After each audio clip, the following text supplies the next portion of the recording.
يضلل فلا هادي له أشهد أن لا إله إلا الله وحده لا شريك له أشهد أن سيدنا محمدا عبده ورسوله اللهم صل وسلم وبارك على سيدنا لما أغلق والخاتم لما سبق ناصر الحق بالحق والهدي إلى صراطك المستقيم صلى الله عليه وعلى آله وأصحابه حق قدره ومقداره العظيم اللهم نور بالكتاب بصري وأطلق بلساني واشرح بي صدري واستعمل به جسدي بحولك وقوتك فإنه لا حول ولا قوة إلا بك سبحانك لا علم لنا إلا ما علمتنا إنك أنت العليم الحكيم ولا حول ولا قوة إلا بالله العلي العظيم أما بعد alhamdulillah kita rafa'kan kesyukuran rasa terima kasih kita kepada Allah Ta'ala dapat kita sambung pengajian kita yang tertangguh agak lama juga, lebih 40 hari kerana Ramadan dan kerana raya, cuti raya. InsyaAllah kita sambung hari ini. Saya tengah cari kat mana nak sambung ni. Kita selesai dah kita selesai dah berkaitan dengan membicarakan tentang ketuhanan. Masuk kita rukun iman yang kedua. Rukun iman yang pertama kita selesai rukun Islam, rukun iman, rukun Islam. Dan masuk rukun iman ya. Yang pertama percaya kepada Allah. Amantu billah, itu rukun iman yang pertama. Kemudian kita bincang berkaitan dengan 13 sifat-sifat Allah. Masuk kita rukun iman yang kedua, iaitu percaya akan segala malaikat. Muka surat 4 tu kalau Rumi lah. Dawi muka surat 3. Qala al-muallif rahimahullahu ta'ala wa nafa'na wa iyyakum bi'ulumihi fid darain amin ya rabbal alamin.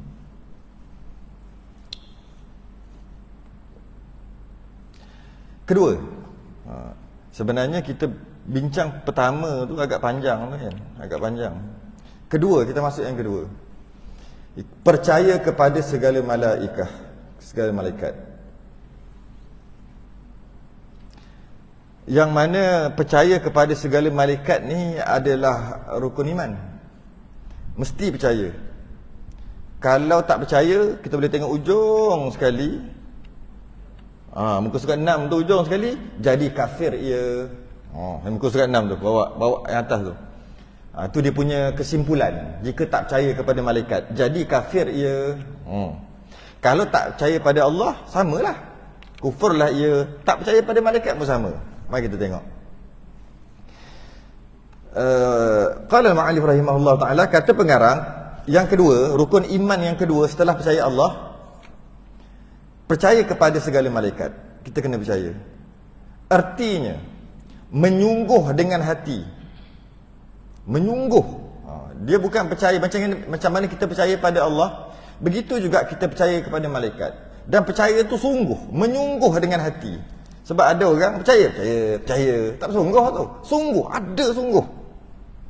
Paling dekat dengan kita raqib atid. Wa ma yalfidhu min qawlin illa ladaihi raqibun atid. Kiri kanan. Ada, paling dekat dengan kita. Dan menyungguh. Apabila kita menyungguh dengan hati, kita percaya pada malaikat. Ketika kita menyungguh tu, kita akan takut kiri kanan kurang-kurang ada malaikat. Kita akan takut. Tapi kalau kita tak rasa pun malaikat kiri kanan, ketika kita menyungguh tu, kadang-kadang masa menyungguh bersungguh-sungguh tu, ingat, Lepas pada tu keluar, kena roti canai, lupa. Itu tak apa, itu biasa, manusia lupa. Ini ketika tu, malaikat ada sungguh. Masa tu kita akan rasa risau. Sebab dekat kita. Sebelah ni ada, duk tulis. Lepas tu, cakap benda lain, lupa pula. Biasa lah manusia. Cuma ketika menyungguh tu, menyungguh dengan sungguh-sungguh tu, kita akan rasa takut bahawasanya ada malaikat. Itu baru Rafiq Atid, banyak lagi malaikat yang lain. Dengan hati bahawasanya segala malaikat itu hamba Allah. Ini yang pertama. Selesai rukun iman yang pertama tadi, kita kena beriman bahawasanya malaikat itu hamba Allah. Itu nombor satu. Jadi bila kita nak percaya malaikat itu hamba Allah, maka kena belajar cara-cara untuk beriman. Jadi untuk kita percaya satu tu kena kenal. Kalau tak kenal, tak boleh nak percaya. Tak boleh percaya. Tak kenal, tak boleh percaya. Dia kena kenal. Oleh kerana malaikat, dia tak boleh dilihat dengan panca indera. Tak boleh dilihat dengan mata. Kalau yang boleh melihat tu, dia menyerupai dah tu dengan manusia. Tak boleh lihat, berasa dengan tangan. Tak boleh dengar dengan telinga. Kita lah tak boleh. Nabi boleh, kita tak boleh. Maka kita kena kenal ciri-ciri dia supaya kita boleh beriman sungguh-sungguh. Sebab benda tak nampak. Jadi beriman sungguh-sungguh, biar kita tahu sungguh-sungguh. Kalau kita nampak, mudah sangat nak beriman. Tapi kalau kita tak nampak, kita kena kenal sungguh-sungguh, baru dapat iman tu, baru dapat percaya pula.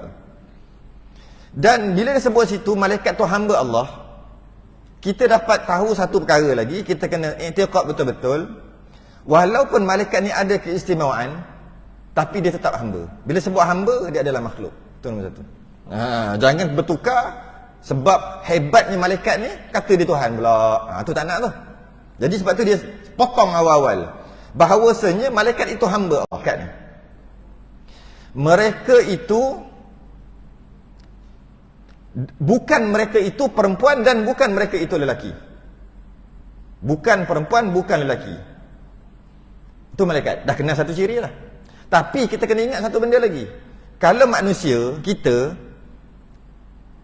ada lelaki perempuan, ada jantan betina. Kalau makhluk, jika dia ada dua-dua, jantan dan betina, dua-dua alat kelamin, kita panggil dia khunsa.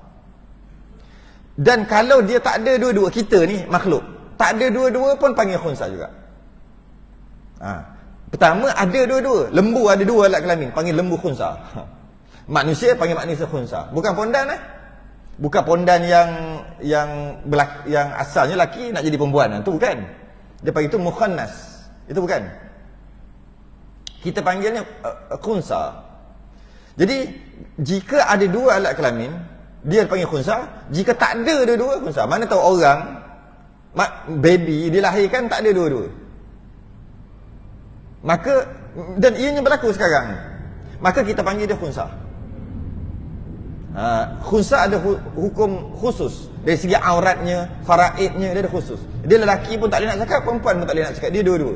Dia panggil khunsa. Kalau dia ada dua alat kelamin, memanglah dia boleh guna kedua-dua alat kelaminnya.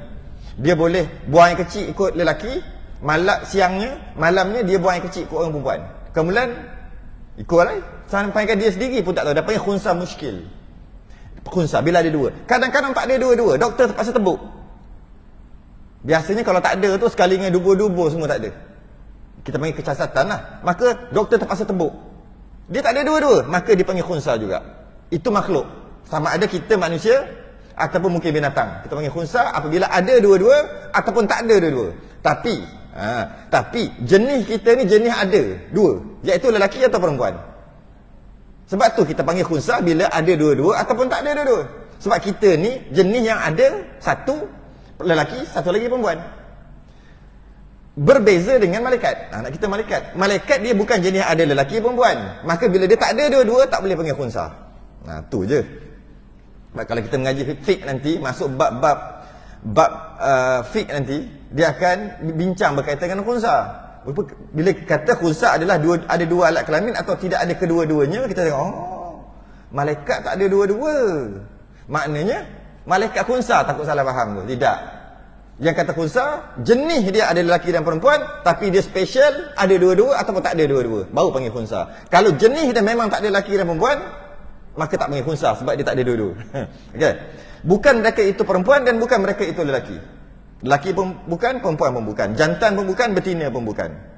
Dan sesiapa yang mengatakan malaikat tu lelaki, fasik, dosa besar, fasik hukum dia. Siapa yang mengatakan malaikat itu perempuan, maka kufurlah ia. Dia beza. Siapa kata malaikat, dia kata tu maksud dia kata malaikat tu sebenarnya lelaki, fasik, dosa besar. Fasik ni masih Islam lah, fasik. Dia kata tak, malaikat ni sebenarnya perempuan, ada jantina, perempuan, kafir. Tak boleh kata gitu. Kenapa bezanya? Pertama, dari segi martabat lelaki lebih pada perempuan. Maka kerana itulah tak sampai tahap kufur. Dia kata malaikat tu okey lah juga, martabat dia martabat hebat jugalah lelaki. Maka sedangkan malaikat tak ada lelaki dan perempuan, maka tak jadi sampai kufur, tapi berdosa besar tu pastilah. Tapi kalau kata perempuan, dia turun lagi martabat dia, maka kufur sampai kata gitu. Itu yang pertama. Yang kedua, malaikat pernah menyerupai lelaki zaman Nabi. Maka kemungkinan itu ada, malaikat yang menyerupai lelaki, kemudian dia salah faham bahawasanya malaikat itu lelaki, maka dia kata malaikat lelaki, maka sebab tu tak kufur. Tapi fasik, dosa besar tu pastilah. Sebab tu ada beza. Malaikat tidak pernah menyerupai perempuan. Tiba-tiba dia kata perempuan, dahlah tu martabat lebih kurang daripada lelaki. Kerana itu kufurlah ia. Dan tiada mereka itu beribu. Ialah tak ada ibu, tiada berbapa. Dia bukan jenis beranak macam kita. Bukan macam kita beranak, macam jin beranak, tidak.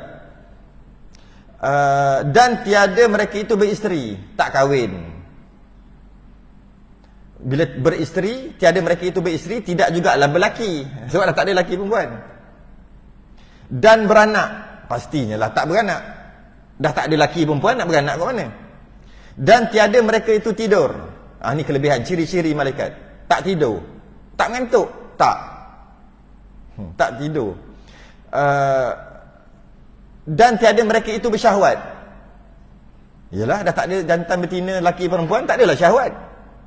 Dan tiada mereka itu makan dan minum. Tak makan, tak minum. Jadi kita dapat faham kat sini, kenapa dia tak makan minum? Dia dijadikan pun daripada cahaya, nanti dia akan sebut nantilah, daripada nur, jisim latif, dia akan sebut nantilah. Cuma bila dijadikan daripada nur, taklah sama macam kita. Kita jadikan daripada tanah, asal usul kita. Mereka tidak tidur. Kita tidur sebab badan kita perlu rehat. Badan kita penat. Badan tu yang dibuat daripada tanah. Jadi bila badan kita penat, sebab tu kita perlu tidur, rehat. Sedangkan roh kita tak penat. Roh tak penat, badan yang penat, sebab tu kena tidur. Jadi malaikat tak gitu, tak sama dengan kita. Maka dia tak ada tidur, tak penat, tak ada syahwat. Pastinya tidak bersyahwat. Tak ada jantan betina, perempuan, lelaki, tak ada. Maka tak makan minum. Jadi itu antara cirinya. Ada ciri lagi, itu ciri dia. Kadang-kadang dengan kelebihan yang Allah bagi kepada makhluk tu, orang akan mengangkat dia tinggi sehingga darjat Tuhan. Jadi hati-hati. Contohnya, kaum Nasrani, Kristian, dia percaya Nabi Isa tu anak Tuhan kerana kelebihan special yang ada dekat Nabi Isa. Maka dia kata Nabi Isa tu anak Tuhan. Pertama, masa baby lagi boleh bercakap, aku adalah. Tapi Nabi Isa cakap apa? Aku adalah utusan Tuhan. Tapi dia orang ubahlah. Boleh bercakap ketika bayi, boleh hidupkan orang yang mati.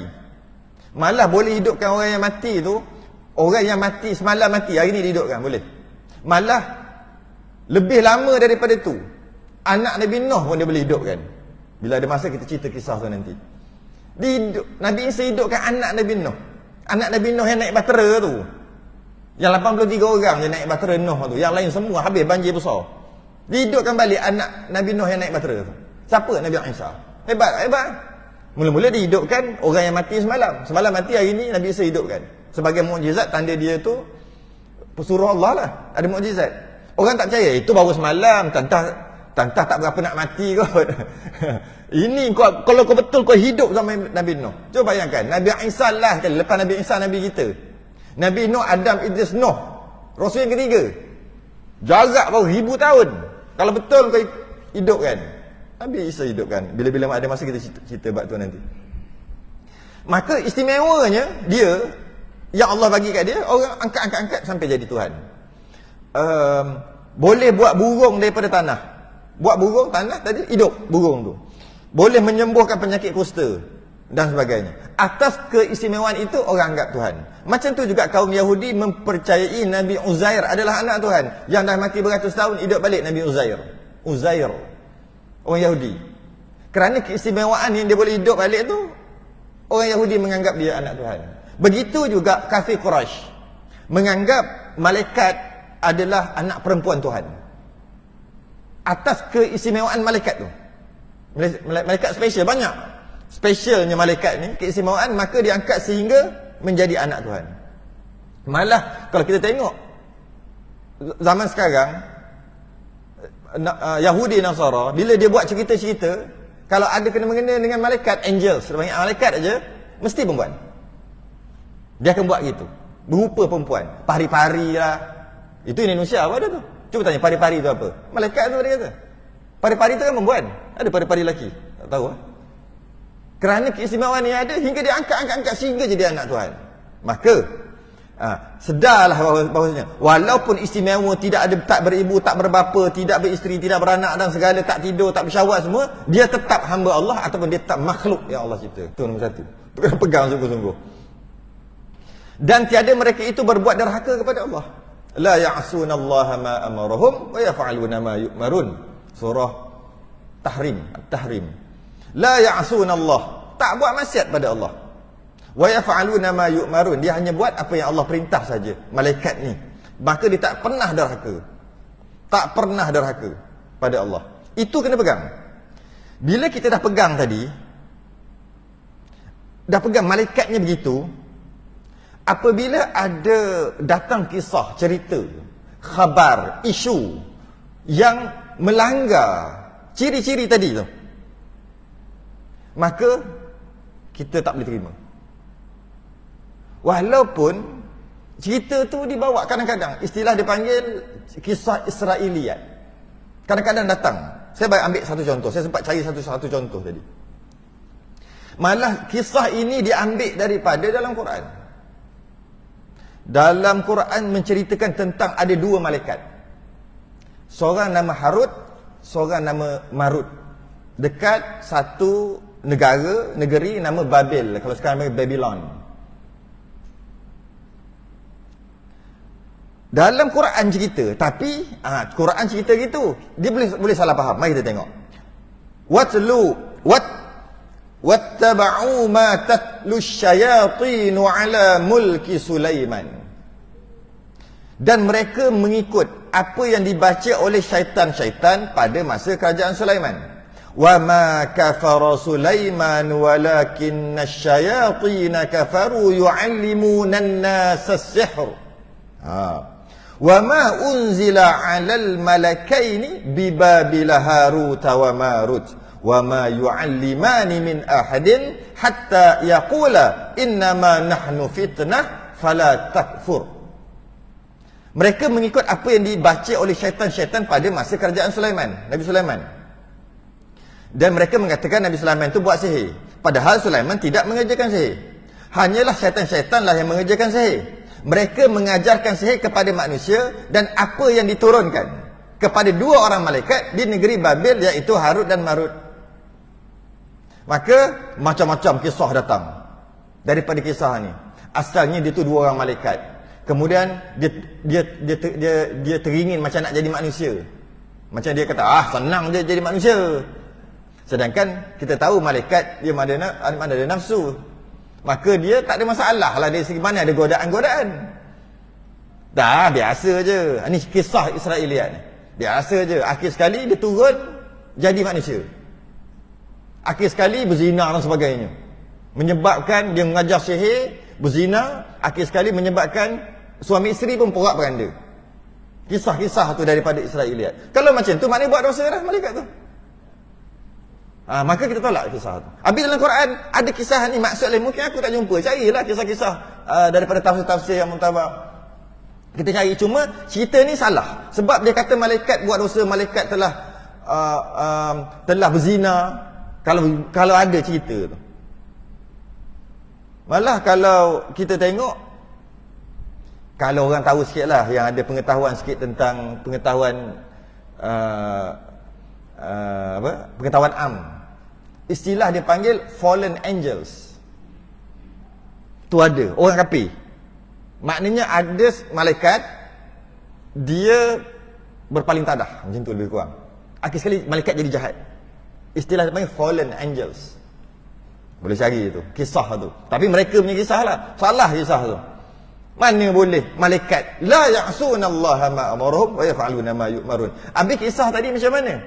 Yang katanya kisah tentang Harut dan Marut mengajar sihir, dan dalam Quran kata memang pun wa ma unzila 'alal malakaini, dan kami turunkan dua malaikat tadi, malakaini, dua malaikat, bibabil Harut wa Marut, pada negeri Babel yang dinamakan Harut Marut, untuk ajar sihir. Betul. Tapi sihir itu maksiat. Kata malaikat tak buat maksiat. Malaikat ni maksum, sama macam Nabi, terpelihara daripada dosa. Macam mana kisahnya? Kalau kita tak tahu, kita stop. Nanti aku carilah.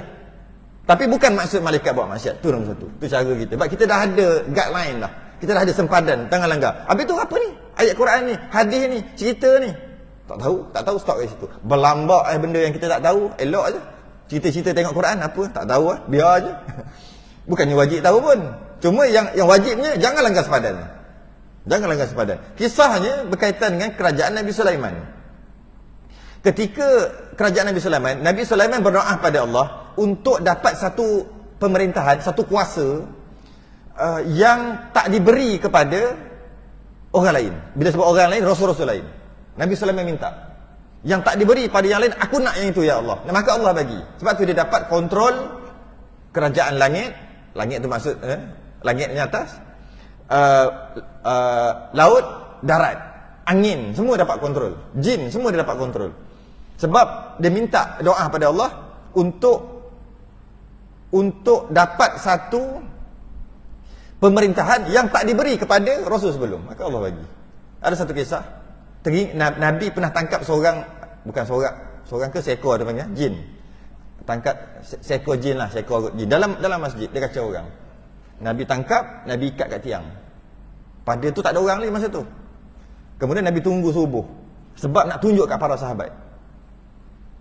Ni setan ni duk kacau orang, jin lah. Kemudian Nabi terfikir, teringat bahawa Nabi Sulaiman pernah doa, ya Allah, berikan aku satu kerajaan, pemerintahan yang kau tak pernah bagi pada yang lain. Kalau aku tunjuk kau ni, mana aku boleh kontrol juga, seolah-olah macam tak seronok dengan doa Nabi Sulaiman tadi. Maka Nabi pun lepas. Jangan kacau dah. Kalau tidak, mungkin kita banyak dapat ilmu tentang jin ni. Jadi pada waktu tu, bila Nabi Sulaiman dapat satu pemerintahan langit, bumi dan laut, maka benda-benda pelik tu biasa berlaku. Benda pelik, terbang, jalan atas air, semua benda pelik biasa berlaku. Sebab Nabi Sulaiman sendiri pun boleh kontrol jin apa sebagainya. Kita tengok cerita Balqis tu, cerita memindahkan istana, semua pelik-pelik tu. Jadi perkara pelik biasa berlaku. Sehingga kan tak dapat beza perkara pelik yang betul dengan yang salah. Yang betul ni kita panggil karamah, kita panggil mukjizat, benda pelik mencari adat. Tapi ada juga benda pelik yang dipanggil sihir, istidraj, yang Allah bagi juga kelebihan. Macam Musailamatul Kazzab. Musailamah, zaman Nabi tu Musailamah. Dia tahu Nabi apabila seorang sahabat tu kena ketuk kat belakang, tak keluar biji mata. Keluar biji mata. Dia ni jatuh. Dia pegang ni, takut jatuh. Nabi pun datang ambil, Nabi tekan balik, tu ludah dalam mata dia. Terang, elok, lebih terang daripada mata yang asal yang tak keluar tadi. Musailamah tahu cerita ni. Seorang tu kata, aku boleh buat Musailamah kata, aku pun boleh buat. Cari orang buta. Cari buta sebelah. Buta sebelah. Cari, dia ludah. Buta dua-dua belah. Buta dua belah kata, kita nampak satu perkara yang menghinakan lah. Ya, hina. Tapi tu benda pelik tu. Cuba kita ludah mata orang. Tak buta. Tapi mana yang betul? Nampak ada beza yang betul dengan yang tak betul. Tapi dua-dua perkara mencari adat. Benda pelik. Nabi ludah, elok, terang. Dia ludah, buta. Walaupun buta tu kita kata kelakar, dia tu konon-konon nak tunjuk hebat lah kali jadi teruk lagi, tetap juga mencari adat. Jadi itu berlaku kat zaman Nabi kita. Zaman Nabi Sulaiman lagi pelik. Mungkin agaknya orang terbang kejap, ada turun jin, turun iprit tak iprit, rasanya lah kot gitu. Binatang bercakap, kan binatang. Nabi Sulaiman boleh bercakap binatang. Benda pelik tu biasa berlaku. Sehingga kan tak tahu mana ni benda pelik yang betul ke yang benda pelik yang tak betul. Sihir ke mujizat, sampai tak boleh nak beza lah. Sebab terlalu banyak. Maka tu malaikat ni lah cerita. Wattaba'u ma tatlu syayatinu ala mulki Sulaiman. Dan bila macam tu ramai orang cakap Sulaiman tu samalah macam dia Tok Bomo tu, pawang tu sama lah. Sebab sama-sama pelik. Dan mereka mengikut apa yang dibaca oleh syaitan pada masa kerajaan Sulaiman. Wa ma kafara Sulaiman. Sulaiman tak kafar, tak kufur ataupun tak salah, bukan yang buat sihir, tidak. Wa ma kafara Sulaiman walakinna syayatin kafaru yu'allimuna an-nasa as-sihr. Sebenarnya setan itulah yang mengerjakan sihir, bukan Nabi Sulaiman. Sihir pun pelik, mujizat pun pelik, kan? Jadi orang tuduh mujizat tu sihir juga. Jadi setanlah yang mengerjakan sihir. Nabi Sulaiman tidak mengerjakan sihir. Okey? Wa ma unzila 'alal malakaini bi Babila Harut wa Marut. Sehinggalah Allah turunkan dua malaikat menyerupai seorang lelaki tapi tetap malaikat juga. Dia mengajar apa? Dia mengajar perbezaan di antara sihir dengan bukan sihir.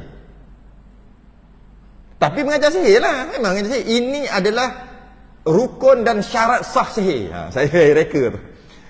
Kalau cukup rukun dan syarat sah sihir, maka dia sihir, jangan ikut. Walaupun lepas tu jadi benda pelik.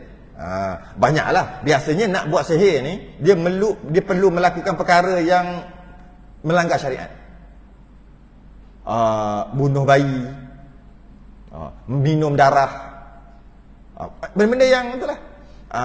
Ambil mayat orang, buat sesuatu, dengan proses-proses perbuatan tadi tu, akhir sekali jadi benda pelik. Maka tahulah itu adalah sihir. Jadi malaikat ni, Harut dan Marut dia ajar, macam ni akan jadi macam ni. Namanya sihir, haram, jangan buat. Kenapa kata jangan buat? Ayat ujungnya, wa ma yu'allimani min ahadin. Dua orang malaikat tadi, dia tak ajar. Wa ma yu'allimani min ahadin hatta. Dia tak ajar, melainkan setelah dia kata apa? Yaqula, dia berkata apa? Innama nahnu fitnah. Ini fitnah bagi kamu, ujian. Ini ujian bagi kamu. Fala takfur, jangan buat. Aku nak ajar sihir ni, tapi kamu jangan buat. Habis kalau kata jangan buat, kenapa ajar? Sebab kau orang sendiri tak tahu bezakan yang mana perkara pelik yang mencari adat tu yang betul atau yang tak betul. Jadi aku nak ajarlah. Aku nak ajarlah bahawa ini kalau gini-gini ini sihir, jangan buat. Akhir sekali orang tengok, oh begini, dia buat juga. Setan yang asut dia. Itu maksud dia. Tapi dapat dekat Nasara, Yahudi Nasara, dia ada versi dia sendiri yang kita panggil Israiliyat. Cerita dia sendiri. Dia ada versi. Dia cerita dia malaikat tu tengok perempuan naik nafsu. Dah. Kan kita kata malaikat tak ada nafsu. Dah melanggar, maka kita kata cerita tu kita tak terima. Tu kisah asalnya. Jadi tugas Harut dan Marut adalah menjadi cubaan bagi manusia. Sebab dia ajar sihir dan dia kata jangan buat yang aku ajar ni. Fala takfur, innama nahnu fitnah. Ini adalah ujian. Sikit kisah. Jadi kalau katalah kita kata dan tiada mereka itu berbuat derhaka pada Allah, tak buat sungguh. Ada cerita malaikat buat derhaka je, kita gantung, aku tak tahu. Aku tak nak terima, tak tahu apa maksud. Ni ayat Quran. Ayat Quran pun aku tak tahu maksud. Nanti aku carilah penerangan ulama, tafsir ulama tentang apa maksud ayat tu ataupun hadis. Dan adalah, sambung lagi. Dan adalah tubuh mereka itu terlebih halus. Malaikat ni dia halus. Dia istilah yang dipanggil latif. Halus ni bahasa Melayu, tapi sebenarnya kita makhluk halus, kita panggil makhluk halus. Sebenarnya dia dicipta daripada jisim. Dia tetap jisim. Sebab makhluk ni berjisim. Cuma kita jisim yang kasar. Dia jisim latif, dia panggil. Latif ni lembut, ataupun boleh kita panggil halus jugalah. Jisim halus. Jadi adalah tubuh mereka itu terlebih halus. Dijadikan Allah Ta'ala, Allah yang cipta, maknanya dia makhluk, akan mereka itu daripada cahaya. Dan perbuat mereka itu barang yang dititahkan oleh Allah. Ni cerita tadilah, tak buat maksiat, hanya yang Allah suruh je dia buat. Dan dia dicipta daripada cahaya, ataupun yang lebih tepat sekali adalah nur. Cahaya itu kan nur. Kalau istilah syarak dia panggil jisim latif. Jisim latif macam mana kita nak beza dengan jisim yang tak latif? Dia panggil jisim kasar. Latif ni halus. Jisim halus. Kita jisim kasar. Okay. Jisim, beza dia macam ni. Jisim kasar dia memenuhi ruang. Tu jisim kasar. Dia memenuhi ruang. Ataupun orang sekarang cakap makan space. Makan space, memenuhi ruang. Jika kita ni, bila sebut kita ni yang bukan malaikat ni lah, termasuklah gelas ni, ada dekat sini, tak boleh yang lain nak duduk dekat dia. Tak boleh. Dia makan space. Dia memenuhi ruang. Dia memenuhi ruang. Kalau ada yang tak boleh. Macam mana nak telefon ni nak ada kat sini? Kena tolak ni ke tepi, baru boleh masuk. Itu dia panggil jisim kasar. Kita dibuat daripada jisim kasar. Sebab dia memenuhi ruang. Bila dia ada kat situ, yang lain tak boleh ada kat situ. Itu sifat makhluk tu. Bila dia ada kat situ, yang lain tak boleh ada kat situ. Kalau nak ada juga, kena tolak dari tepi. Bila tolak ke tepi, dia makan sebelah pula. Dia makan kat sebelah pula. Nak ke dekat sini, tarik kau ni, tarik kau ni. Itu istilah jisim kasar, ataupun kita dicipta dari sesuatu yang kasar. Kalau dicipta sesuatu yang halus, contohnya malaikat tadi yang dibuat daripada cahaya, dia tak memenuhi ruang macam tadi. Kalau dia ada kat sini, boleh je yang lain nak ada kat dia. Masuk, macam mana nak cakap? Macam cahaya lah. Bukan macam cahaya, memang cahaya lah pun. Contoh yang biasa saya bagi macam mana? Kat dalam ni ada lampu. Bila ada lampu, ada cahaya. Terang tak? Kalau kita ambil lampu lagi, kita tambah, rasa penuh tak? Tak rasa penuh. Terang-terang tapi ada penuh tak? Rasa sesak. Nak bernafas susah, tak ada. Kalau letak 1000 lampu dalam ni, suluh semua dalam ni, tetap tak penuh pun. Cahaya makin terang tapi tak penuh pun. Kalau letak 1,000,000 cahaya dalam ni, lampu, tetap juga tak penuh pun. Penuh tak? Tak boleh dah masuk lampu dalam tu. Lampu dah penuh, cahaya dah penuh. Mana ada? Tapi tak boleh dah masuk dalam masjid ni sebab orang dah penuh. Boleh. Barang dah penuh. Boleh. Cahaya dah penuh. Cahaya dah penuh pun masuk je lah. Sebab dia tak makan space. Dia tidak memenuhi ruang. Jadi boleh tak dalam masjid ni ada 20 juta malaikat? Boleh tak? Boleh kan? Tapi kalau dalam masjid ni ada 1000 orang, tak boleh. Berapa maksimum? 500. 500 je. 1000 tak boleh muat. Tak muat. Kalau 2 rapat-rapat, okey, tak apalah 2 rapat-rapat muat. Tak ada sos-sos ni. 2000. 10,000 tak muat. 10,000 orang. Tapi kalau malaikat 100 juta pun muat. Sebab dia tak memenuhi ruang. Jadi dalam masjid kita tahu ada malaikat. Maka tak tahulah berapa ramai. Juta-juta ke apa. Tak tahulah. Memang ada lah. Maka itulah ciri malaikat. Beza dengan kita. Beza dengan kita. Jin dia daripada api. Api ni dia agak kasar daripada cahaya. Cahaya ni lebih halus daripada jin. Jin bila sebut api, jin dibuat daripada api. Dia kasar api. Jadi mungkin ada orang menyamakan malaikat dan jin. Sebenarnya tak sama. Tak sama. Walaupun mereka sama-sama tak nampak, duduk alam malakut, alam yang sama lah boleh kita kata, tetap juga level berbeza. Macam kita dengan virus. Kita duduk alam syahadah, virus duduk alam syahadah juga. Kenapa kita tak dengar bunyi virus? Bunyi bakteria, bunyi kuman-kuman tu. Tak. Malah kalau katu bercakap pun tak dengar. Mesti dia bercakap pun tak dengar. Padahal sama-sama duduk. Begitulah perumpamaan di antara malaikat dengan jin. Walaupun kita tak nampak, sama tak nampak, Kita tak boleh nampak kuman. Begitu juga jin tak boleh nampak malaikat. Kan sama-sama dia orang. Sama-sama pun sama. Tak semestinya kalau duduk alam yang sama boleh nampak, tak semestinya. Macam seksa kubur. Jin tak dapat dengar seksa kubur. Kita tak dapat dengar seksa kubur. Tapi malaikat dapat dengar seksa kubur. Walaupun kita kata dia alam ghaib, alam lain. Mesti mereka boleh nampak sesama mereka? Tidak. Tak. Macam kita dengan lalat, tak dengar. Lalat dengan kakatu, dengan semut, tak dengar pun dia cakap apa. Malah ada yang kita tak nampak pun, iaitu virus ke, bakteria ke, kuman, kita tak nampak pun. Jadi itu perbezaan lah, perbezaan. Jadi itu bila dia berbeza dengan kita, maka mata kita tak ada kemampuan untuk nampak, mata kita tak ada kemampuan untuk dengar. Kena dia menyerupai orang, lelaki ke orang, barulah kita boleh. Itu pun nak ke dia jumpa kita.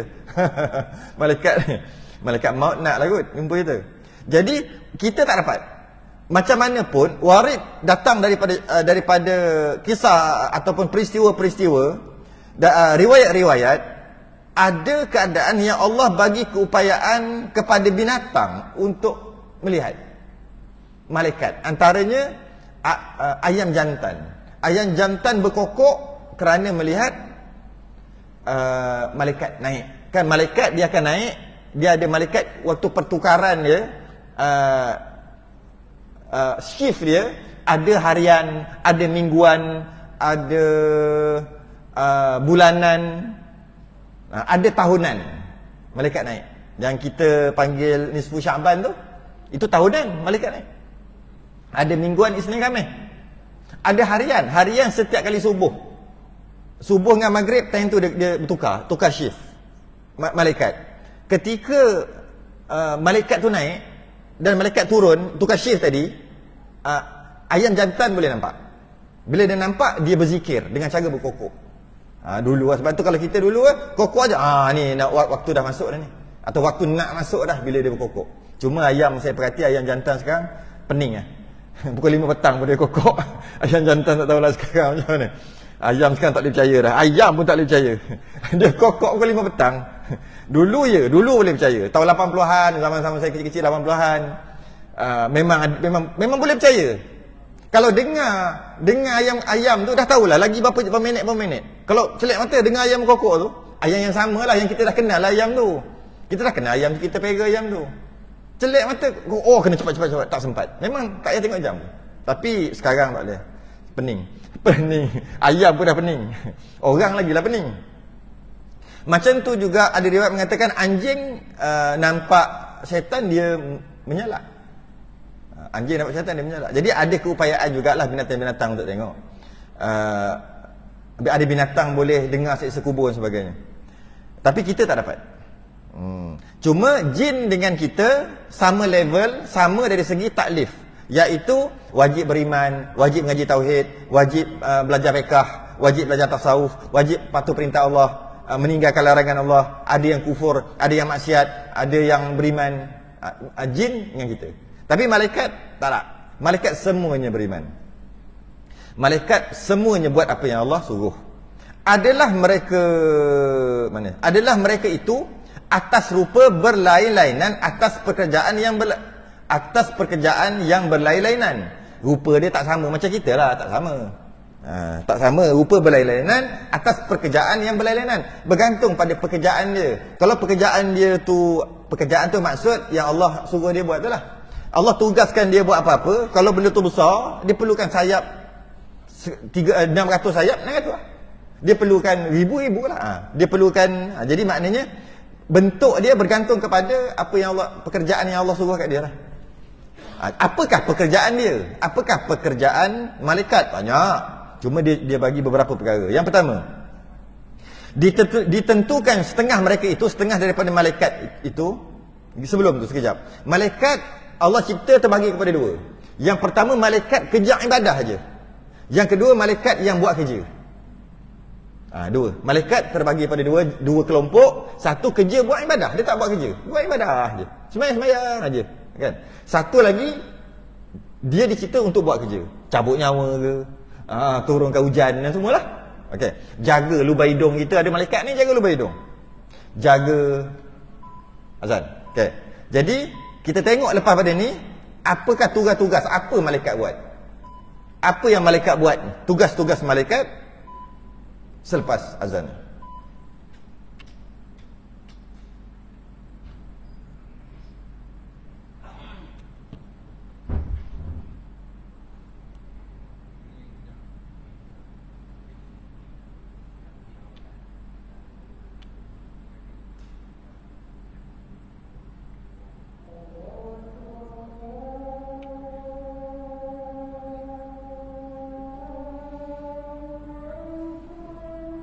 Allah.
La haula wala quwwata illa billah.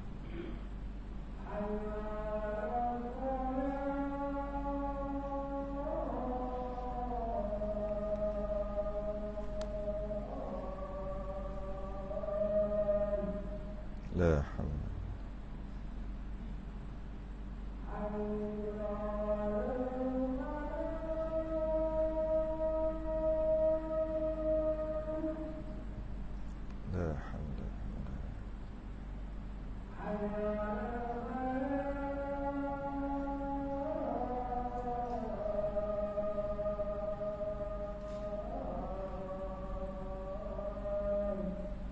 لا حول.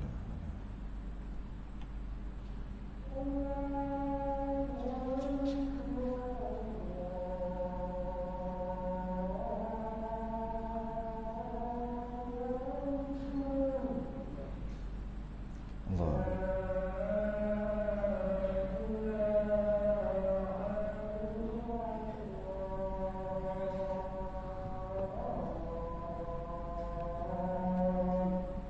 لا إله إلا الله. الصلاة وبعث.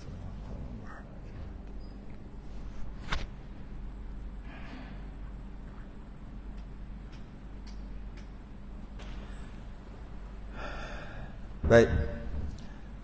Kata pengarang adalah mereka itu atas rupa berlain-lainan, atas pekerjaan yang berlain-lainan. Ditentukan setengah mereka itu menanggung arash Allah Ta'ala. Ada yang kerja dia menanggung arash. Arash adalah makhluk Allah yang paling besar. Makhluk Allah yang paling besar adalah arash. Dan kerja dia tanggung. Dia duduk atas pada langit yang ketujuh. Arash ni. Jadi ada yang tanggung. Tanggung tu yang pikul, yang pegang. Sekarang ada empat malaikat yang tengah tanggung. Nanti kiamat nanti, lepas tiupan sangkakala yang kedua, jadi 8 yang tanggung tadi. Malaikat tu. Malaikat tu paling besar. Malaikat yang tanggung arash, yang kata 4 paling besar. Jibril ada 600 sayap. Jibril ada 600 sayap. Satu sayap daripada timur ke barat. Kita tak boleh fikir, boleh sebut aja. Jibril ada 600 sayap. Satu sayap daripada timur ke barat. Mana 600 banyak ah. Jibril jumpa Israfil. Nabi tanya Jibril sebenarnya ketika Isra' dan Mi'raj. Nabi tanya, besar engkau pada rupa asal? Sebab Nabi pernah tengok Jibril dalam rupa asal 2 kali aja. Kali pertama Nabi pengsan, kali kedua Nabi tak pengsan. Ni yang cerita dalam Quran pada. Kemudian Nabi tak katalah Jibril besar kau, 600 sayap, besar sungguh. Satu sayap tu daripada timur ke barat. Tak boleh bayang, kita tak boleh bayang besar mana. Cuma kata gitu, itu satu sayap. Jibril kata aku kecil lagi. Israfil peniup sangkakala lagi besar daripada aku. Besar mana kata? Aku ni sebesar bulu pelepah, satu pelepah dia je. Aku ni aku tu maksud Jibril sebesar satu pelepah Israfil, peniup sangkakala. Tak boleh bayang, semua berisi kita. Nak bayang macam mana? Nak bayang Jibril pun tak boleh. Jibril ada 600 sayap, boleh bayang lagi. Satu sayapnya timur ke barat. Besar tu. Tak boleh. Kosong. Kita tak boleh. Lama-lama jadi reka kalau kita bayang.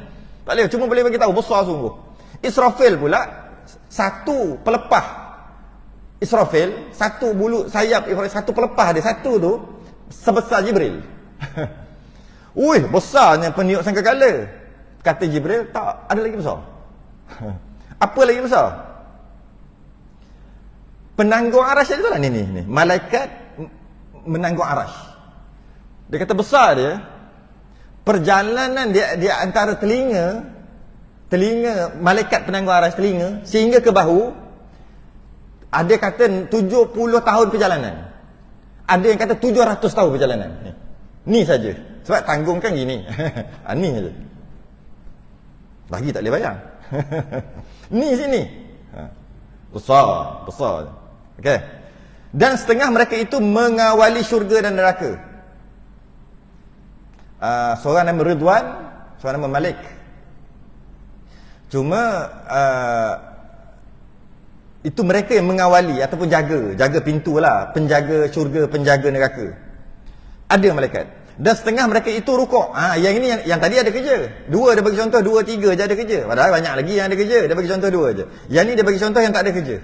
Iaitu kerja dan ibadah je. Iaitu mereka rukuk. Ini yang Nabi nampak ketika Isra' Mi'raj naik tu, Nabi tengok Allah semua pakat-pakat rukuk.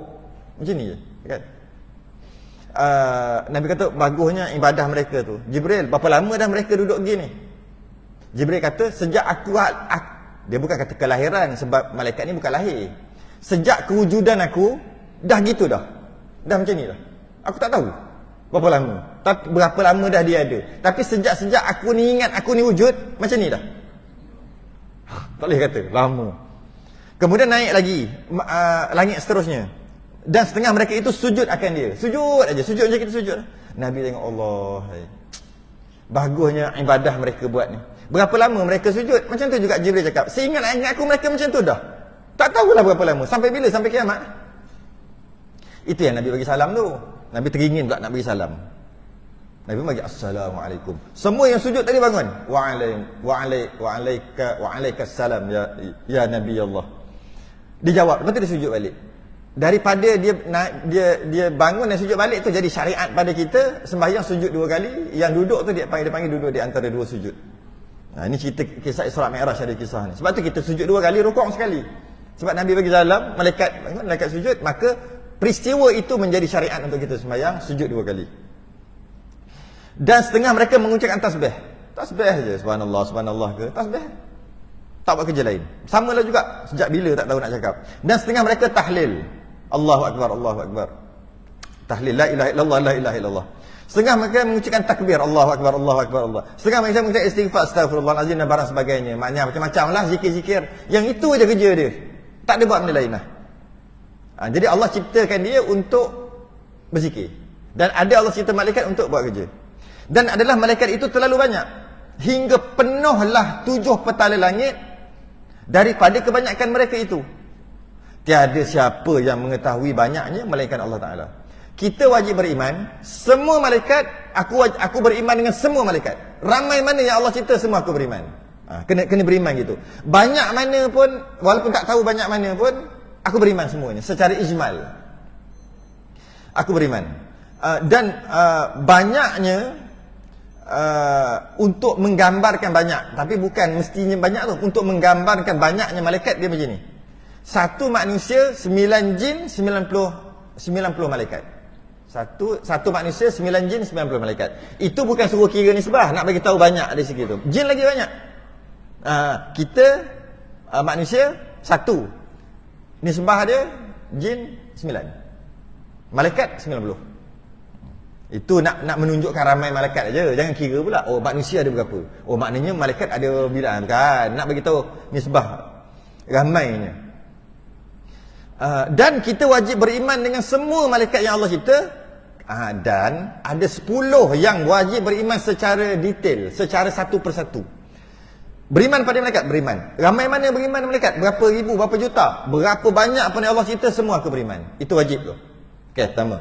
Habis itu malaikat yang kena tahu satu-satu ada 10. Tapi dalam kitab kita tulis 4 aja. Tapi sebenarnya ada 10 yang wajib tahu satu-satu.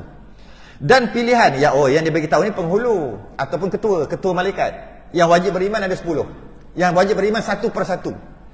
Dan kita baca yang ketua dulu. Dan pilihan daripada mereka itu dan penghulunya 4 orang malaikat yang ketua. Kenapa dia guna penjodoh bilangan orang malaikat ni?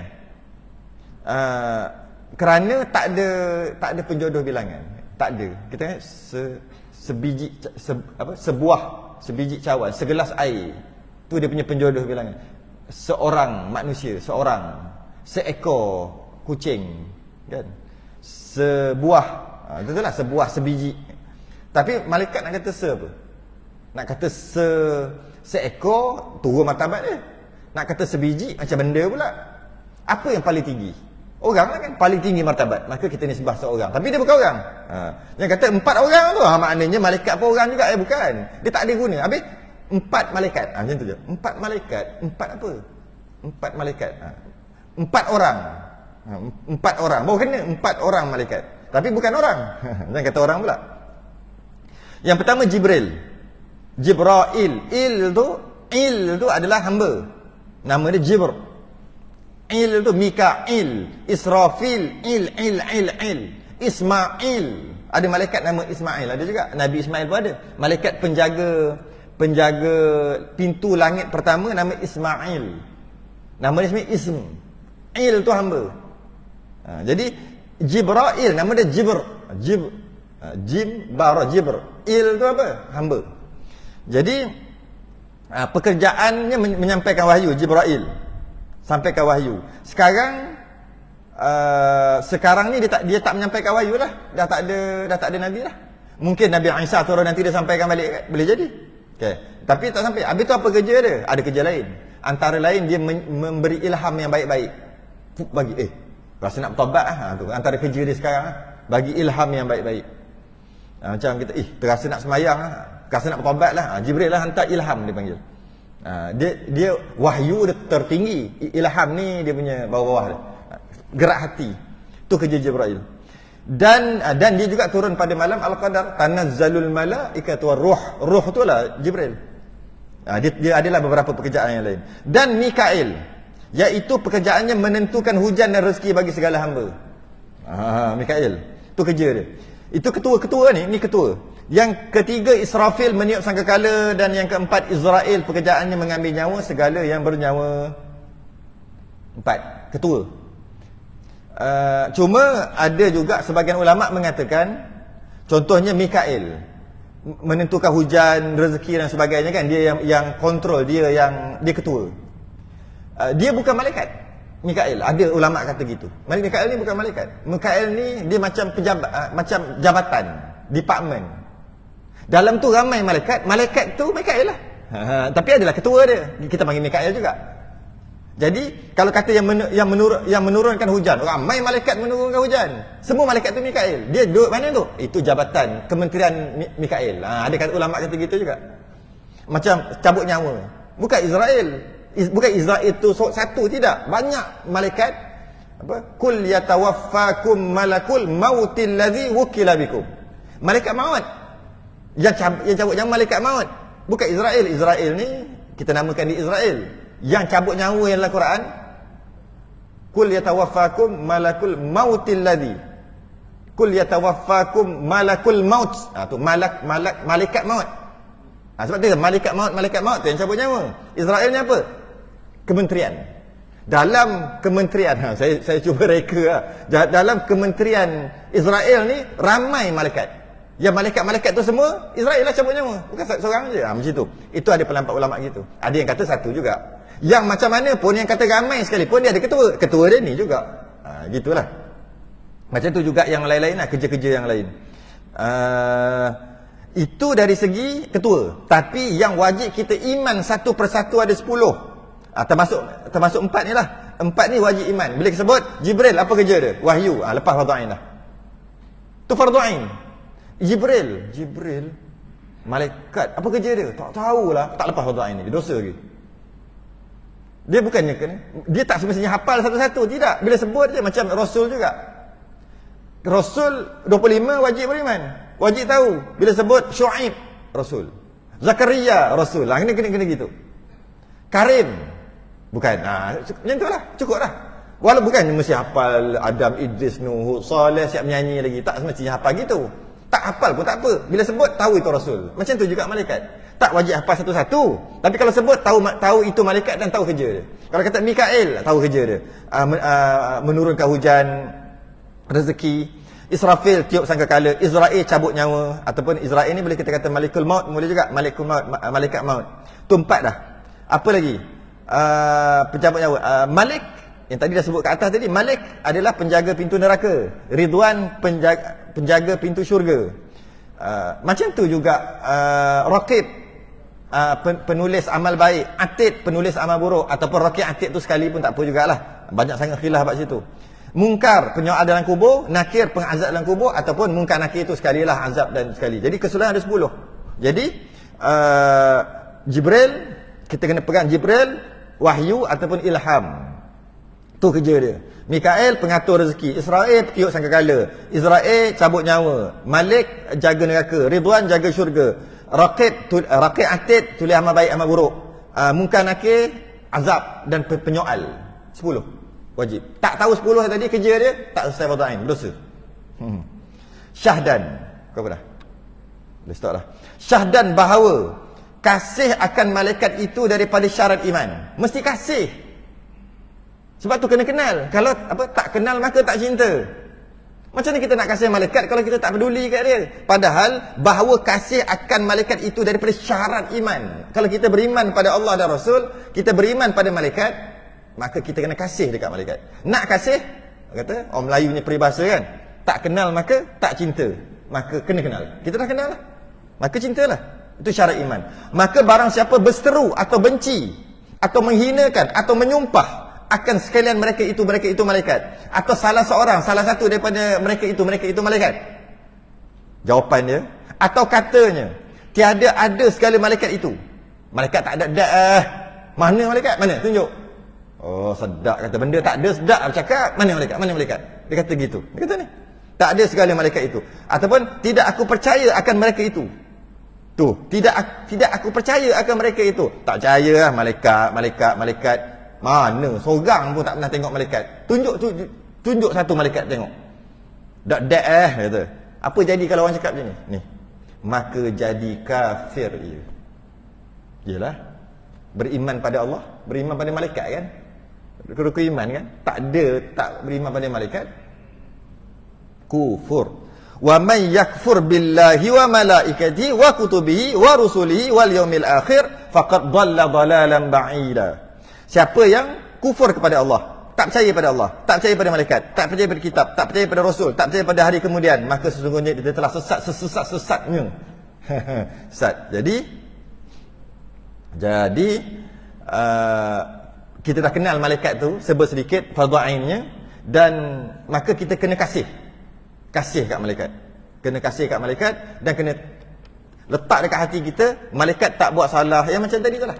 Malaikat Kena letak dekat hati kita sungguh-sungguh supaya selesai rukun iman yang kedua. Rukun iman pertama dah selesai dah sebelum raya pun ni. Rukun iman yang kedua selesai, iaitu percaya pada malaikat. Tak susah sangatlah. Tak susah sangat pun. Percayalah kepada malaikat. Masuk kita akan datang percaya akan segala kitab pula. Nak percaya pada kitab, kena kenal lah kitab tu. Nak percaya macam mana? Percaya tak kitab yang Allah turunkan? Berapa percaya? Itu dia ada beritahu ni, berapa ratus ada tu. Ada kitab, ada suhuf, ada 10, 30, ada 110 kata, ada 110 biji. Suhuf lagi banyak. Macam mana kita nak beriman kalau kita tak kenal? Maka kita akan kenal, akan datang. Dan ketiga, percaya akan segala kitab. Wallahu alam. Rukun iman yang ketiga akan datang, kita sudahi dengan tasbih kafarah dan suratul subhanakallah asyhadu an la ilaha illa anta astaghfiruka wa atubu ilaik. Bismillahirrahmanirrahim. Wal 'asri innal insana lafi khusr illa alladziina aamanu wa 'amilus shalihaati wa tawassaw bil haqqi wa tawassaw bis sabr. Assalamu alaikum warahmatullahi wabarakatuh.